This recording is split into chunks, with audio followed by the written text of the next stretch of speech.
Ayaw sana nating patulan itong pagtatahol ni pambansang barker ni Marcos na si Aling Claire Marites Castro. Nang siya ang nag-react, nagpahayag ng kanyang Semana Santa na mensahe or the Lenten message ni Senator Amy Marcos para sa kanyang kapatid. No? Nakita ko rin po ito sa social media nung nakaraang araw na parang nakikipag-usap si Senator Amy sa naging habilin at naging gabay sana ng kanilang ama, no, ang diktador na si Marcos Sr. Sabi niya, pasensya po, humingi ako ng kapatawaran o paumanhin sa hindi ko paggabay kay Bongbong Marcos Jr. ng maayos. No, parang nagsisisi siya. No? Whatever is the purpose of that, let's take it at the surface. Na nire-recognize ni Senator Amy Marcos ang mga kapalpakan at mga kasalanan ni Marcos Jr. sa kanyang mga ginawa bilang supposedly Pangulo ng Bansa. At huwag din nating kalimutan na it was Amy Marcos who publicly revealed and exposed ang pagiging drug addict ni Marcos Jr. Which brings us to the point na hindi matinok ang kanyang kaisipan, wala siyang tamang mental health condition para magpapatuloy bilang presidente. Si Amy Marcos po, no, bilang kapatid na nakakatanda ni Senator si Senator Amy Marcos bilang nakakatandang kapatid ateng ni Bongbong Marcos Jr. ang nagbunyag sa buong mundo na ginagawa na kapatid ng asawa nito na si Lisa at ng mga barkada nila na nakapalibot kay Marcos na drug den o tirahan as being publicly exposed by Senator Amy sa malawakang pagkilos noon ng Iglesia ni Cristo. Siya din ngayon ang nagsasabi na nagsisisi siya bilang kapatid, nakakatandang kapatid ni Bongbong Marcos na hindi niya ito magabayan, hindi siya makapagbigay ng advice the way it was supposed, instructed to her by their late father Marcos Sr. nang sila po ay they were growing up. No? Huwag mong pabayaan ang kapatid mo, gabayan mo si Bongbong Marcos Jr. And it was not about personal guidance only, no? Kundi pati sa politika at pamamahala. Ngayon nakita natin that Marcos Jr. is the biggest failure of a president sa isang bansa. Siya po ang pinaka-miserable failure na uri ng presidente, si Marcos Jr. Kaya naging failed government ang mayroon po ang Pilipinas. Kaliwat ka ng krisis, malubhang krisis sa politika, krisis sa liderato, krisis sa panggobyerno, at matindi, malaganap na krisis na pwedeng sumambulak sa malawakang social unrest na kinakaharap sa ekonomiya ngayon at kalagayang pangkabuhayan ng buong bansa. Dahil nga wala sa matinong kaisipan at matinong direksyon at matuwid na pamamahala ang gobyerno. Kaya nagsisisi si Senator Amy Marcos dahil sabi niya hindi ko siya malapitan, hindi ko siya makausap. Maraming nakapaligid, maraming nakabakod, lahat puro kademonyohan ang kanilang ginagawa. In an earlier declaration of Amy Marcos sa isang pagtitipon yun na napakinggan natin sa harap ng religious gathering and anniversary ng Jesus is Lord, na sinasabi niya na napapaligiran ng mga demonyo ang kanyang kapatid. So part ng kanyang pagsisisi sa kanyang Lenten message yun. Aba, ang nag-react, itong akala mo ay syota siya ni Marcos. Ano ba ang blood relations mo? O ano ba ang affiliations mo kay Marcos Jr.? Itong si May Talaketok, ito sa utak, si Claire Tagapagtahol Castro. Binabayaran natin ito ng mahigit 300,000 a month sa sahod niya. At mayroon pang mga allowances na umaabot sa kalahating milyon lahat.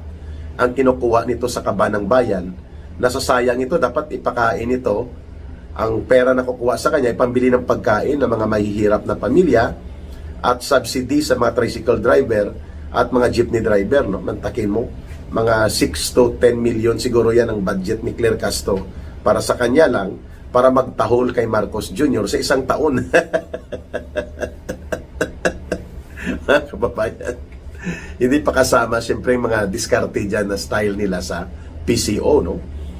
So, sinagot niya si Amy Marcos, sabi niya, wala naman siyang kinalaman dito, no? At hindi naman siya dapat ang mag-react dito, no? Itong kulukoy at pakialamerang butangera na pangbardagulan ng ang quality nito, ni Claire Talaqueto Castro. Dami niyang pangalan, ano? Sabi niya, baka ikaw ang dapat gabayan. No, may personal siyang atake kay Senator Amy. Sabi niya, ang iyong kapatid, si Pangulong Marcos, ay isa lang ang asawa. Really? Sure ka? How did you know that? Pamilya ka ba? Nandun ka ba nung wala ka pa sa Malacanang at hindi ka pa tagapagtahol ng Malacanang? Alam mo ba kung anong kanyang mga pinaggagawa kumpara kay Amy Marcos? Really, Really? Claire Castro? Hindi kagaya ng iba dyan na dapat gabayan dahil hindi daw nag-i-stick sa isang partner, no? Of course, ang nire-refer niya si Senator Amy na dapat daw gabayan, hindi si Bongbong Marcos. Bobo din ito si Claire Castro, no? Hindi ko alam kung bakit ito ay nakapasa sa bar exam sa pagkaabogado, no? Siguro it does not follow kasi pag nakapasa ka sa bar exam, matalino ka at mayroon kang karunungan na tama. Pwedeng napasa mo ang academic requirements ng abogasiya at ang examination, pero bobo ka pa rin pagdating sa tamang karunungan. Dahil nabubulag ang iyong kaisipan sa paluktot ng mga pananaw para manatili ang iyong poder, kapangyarihan at diskarte sa pera at pondo na napapakinabangan mo. Yan pong epekto kay Claire Castro. Bakit hindi mo sinagot ang sarili mo? No? May karapatan ka bang komentaryuhan yon, ang personal na buhay ng magkapatid na ito? At may karapatan ka bang alamin kung ano ang hugot at pinagmumulan ng mga pinagsasabi ni Senator Amy Marcos sa kanyang kapatid? In the first place, you were not part of their family. You are not part of their family unless you insist yourself to be part of Bongbong Marcos' life. Para alam mo na wala siyang kabit. Yan bang ibig mong sabihin si Amy may kabit? Ano nangangabit? Yun ang tono ng iyong sagot na si Marcos daw isa lang asawa niya, inaalagaan niya pamilya niya. What about Amy Marcos? May pasaring siya. The discourse is not about the personal relations of Marcos Jr. as president to his sister, Senator Amy Marcos. The discourse of the point why Amy Marcos made that kind of Lenten message o mensahe sa Semana Santa patungkol sa kanyang kapatid is about government. Tungkol sa gobyerno yon.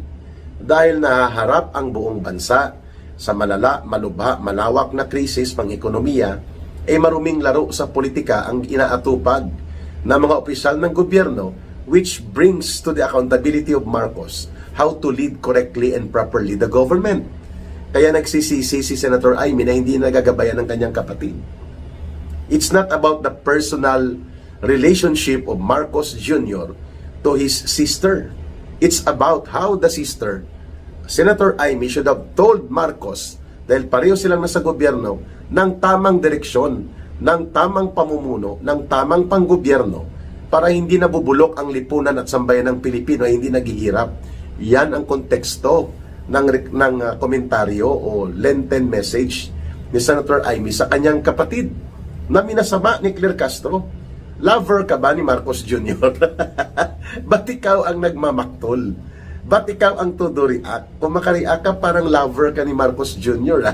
Yung level at degree ng reaksyon ni Claire Castro, nasasaktan siya na para bang mahal na mahal ya beyond the president, si Marcos Jr. kung makareact siya, to the point na kaya niyang atakihin ang personal na buhay ng magkapatid na ito, lalo na si Senator Amy. The discourse was not about their personal relationship. Yung pagpupuna at pagpapaabot ng mensahe ni Senator Amy Marcos kay Bongbong Marcos bilang kapatid ay bilang mga bahagi sila ng pamunuan ng gobyerno at ang boss mo na si Marcos Jr. ang presidente, may hawak ng kapangyarihan ng Office of the President. At sa kanya bumabalik kung bakit ganyan ang nangyayari sa Kongreso. Puro kabulastugan, katarantaduhan at kademonyuhan. Laban sa Vice President ay naatupag, hindi naman tumutulong para maampat at matugunan ang krisis na nangyayari sa sektor ng industriya ng langis, sa ekonomiya, sa pagsirit ng mga presyo ng bilihin, ng produktong petrolyo, ng serbisyo sa kuryente, ng public transportation, pagkain, trabaho at ang kabuhayan. Iyon dapat ang sagutin mo. Bakit hindi napapamunuan ng tama, ng matuwid at makatarungan at para sa mamamayan na uri ng pamumuno, hindi na dideliver ng boss mo na mahal mo, parang lover ka niya. Kung makareact ka, Aling Claire Marites, tagapagtahol Castro. No, pinagtatawanan ka ng taong bayan eh. You are out of context. No? And you do not have any right. Wala kang karapatan na pakialaman ang kanilang personal na relasyon. You answer if you want to answer dahil hindi ka magpapapigil sa pagiging bardagol mo at sa iyong pagiging botangera dahil doon ka naman binabayaran sa talent mo. Stick to the context of the real issue. Focus to answer about that. Wala kang masagot eh. Ba't mo pinapasaringan si Senator Amy sa kanyang personal na buhay? No, nangangabit si Senator Amy? Nangangabit? Si Bongbong hindi? Sigurado ka? So, hindi po yun ang issue. Pero kung makareact itong si Claire, the bardagulan queen of Marcos na kanyang barker, parang wagas, parang lover siya ni Marcos Jr. The sweet lover. Claire Castro. Kababayan, si Manasanta sana ngayon, ayaw ko na sanang hambalusin itong si pambansang tagapagtahol ni Marcos. Pero, in the context of proper issue perspective, tamang pananaw sa issue, ipaliwanag mo bakit nagsisisi o bakit mali ang pagsisisi ni Senator Amy Marcos na hindi niya nagagabayan ang kanyang kapatid sa konteksto ng pamamahala sa antas ng pamumuno sa gobyerno, which ang iyong boss na si Marcos Jr., Aling Claire Talakitok Castro, talakitok isda yan, lumalangoy, siguro may lumalangoy na isda sa utak niya. Kung ano-anong mga pinagsasabi niya. Naturingan pa naman na tagapagsalita ng palasyo ng Malacanang para kay Marcos, tagapagtahol niya, gamit ang official platform ng gobyerno at resources ng gobyerno, kung ano-anong sinasabi niya. The issue is a failed government led by a failed president. Failure na presidente, failure pa ang gobyerno, kaya bulok ang nangyayari po at kahirapan ang nararanasan ng taong bayan at ng buong lipunang Pilipino. Iyan ang pagpupuna na pinagsisisihan ni Senator Amy Marcos na hindi niya nagabayan ang kapatid niya when the presidency was given back to their family through Marcos Jr. Kaya nga, yun ang speech ni Attorney Harold Respicio. Ilocano din ito, taga Isabela ito, at Vice Mayor yan doon. At sinasabi niya na nakakahiya itong si Bongbong Marcos Jr. para sa mga Ilocano, sapagkat instead na ibangon niya ang dangal ng mga Ilocano, ang dangal ng Norte, ang dangal ng pamilya nila, ibinangon niya ang pagnanakaw at pandarambong sa kaban ng bayan. At ibinaon ang oportunidad at pagkakataon ng kasaysayan na isa na namang Marcos ang naging pangulo sa katauhan niya, ngunit palpak at bulok ang nangyari sa kanyang gobyerno. Puro pagnanakaw, puro kabulukan, puro katarantaduhan, puro pang-aabuso sa puder, pang-aabuso sa pera at paglalapastangan at pagnanakaw sa kaban ng bayan. Yun po ang nangyari.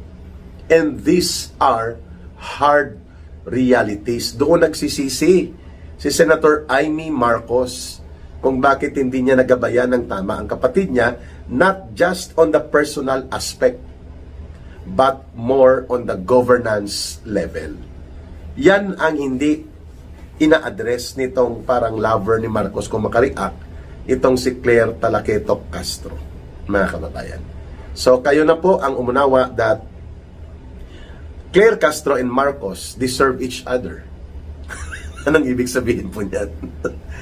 Yun lang po ang antas na kayang gawin ni Claire Castro, makipagbardagulan, magmaldita at magambog-hambugan ng walang katuturan at walang nilalaman ang mga sinasabi, lokohin at dinlangin ang mamamayan, at ipagtanggol at pagtabunan ang krimen. Ang naghuhumiyaw na krimen ng pagnanakaw, pangungulimbat, pangungurakot, at kabulukan ng gobyerno ni Marcos at ni Romualdez. Yan ang purpose kung bakit nandyan si Aling Claire Marites Talakitok Castro. And she is paid by the millions of pesos mula sa dugo at pawis ng taong bayan gamit ni Marcos ang buwis para may tagapagtahol siya. Pero the more that Claire Castro opens her mouth, the more na siya ay nagiging sanhi ng lalo pang pagkagalit, pagkamuhi at pagtatakwil ng taong bayan laban sa administrasyon ni Marcos at nila Romualdez na kanyang todo-todo na ipinagtatanggol sa pamamagitan ng kalokohan ng mga pahayag, pagsisinungaling, panlilinlang at mga manipulasyon sa impormasyon. But too late, Claire Castro, naibulgar na po ni Senator Amy Marcos ang ibig niyang sabihin, and may respeto, nagbibigay ako ng respeto personally kay Senator Amy for standing up against her brother in the aspect of governance failure. At pinupuna niya ito. At sana mas detalyado at mas lalo pang categorical at decisive na pagpupuna. At sasabihin niya, kung hindi patitigil itong kademonyuhan sa paligid ng kanyang kapatid na kinokonsinti at tinatanggap at ipinapabayaan lamang ng kanyang kapatid na maganap, ay di pangunahan na niya ang pagkilos ng mamamayang Pilipino para palayasin sa poder ang kanyang kapatid sa mapayapang pamamaraan, subalit matatag na pagkilos ng taong bayan kasama si Senator Amy Marcos. That would be more acceptable to the people kung ganyan na ang antas na aabutin ng pagbibigay mensahe at pagpupuna ni Senator Amy Marcos laban sa gobyerno ng kanyang kapatid at ng pinsan nila at ng kanyang asawa ni Marcos na si Lisa. Evil triumvirate ngang tawag niyan sa kanila. The evil triumvirate of Marcos Jr., Lisa Araneta, and Martin Tambaluslos. Yun ang lalabanan dapat natin, Senator Amy Marcos.